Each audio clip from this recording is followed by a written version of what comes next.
Hi. நான் ஒன்று சொல்கிறேன். ஓகே. எப்படி இருக்கிறீங்களா? நல்லா இருக்கிறீங்களா? சாப்பிட்டீங்களா?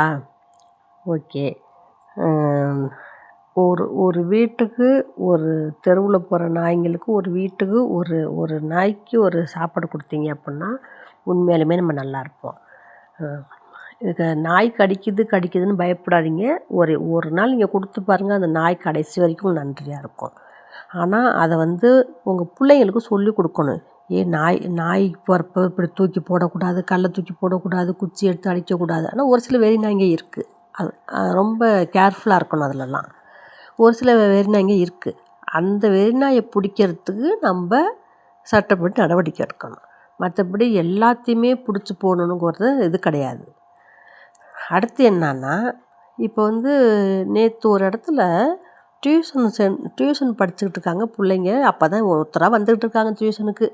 அந்த மிஸ் கொஞ்சம் 4வது வீடு வருவாங்க, கரெக்டாக 5:30க்கு வருவாங்க. அதுக்கு முன்னாடி ஒவ்வொருத்தராக போயிருப்பாங்க. நான் அடுத்த வீட்டிலேருந்து வேடிக்கை பார்க்குறேன். பெரிய கம்பெடுத்து ஒரு நாய் மாடியில் உட்காந்துருக்குது. படார்னு அடிக்குது. அவங்க நல்ல நேரமோ என்னமோ பரிதாபமாக கீழே இறங்கி அது பாட்டுக்கு போணுச்சு. சப்போஸ் கெட்ட நேரம் அப்படின்னா அந்த அடித்த அடியில் அவங்கள கடிச்சிருந்தா அது யார் தப்பு? இவங்க ஏன் அடிக்கணும்? அதை டியூஷன் வந்தாங்கன்னா உள்ளே போய் உட்காரணும். மேலே மாடியில் போய் அந்த பெரிய அப்புறம் நான் அதட்டு போட்டு போகலன்னு சொல்லி அதுக்கப்புறம் மிஸ் வந்தோன்னு நான் சொன்னேன்.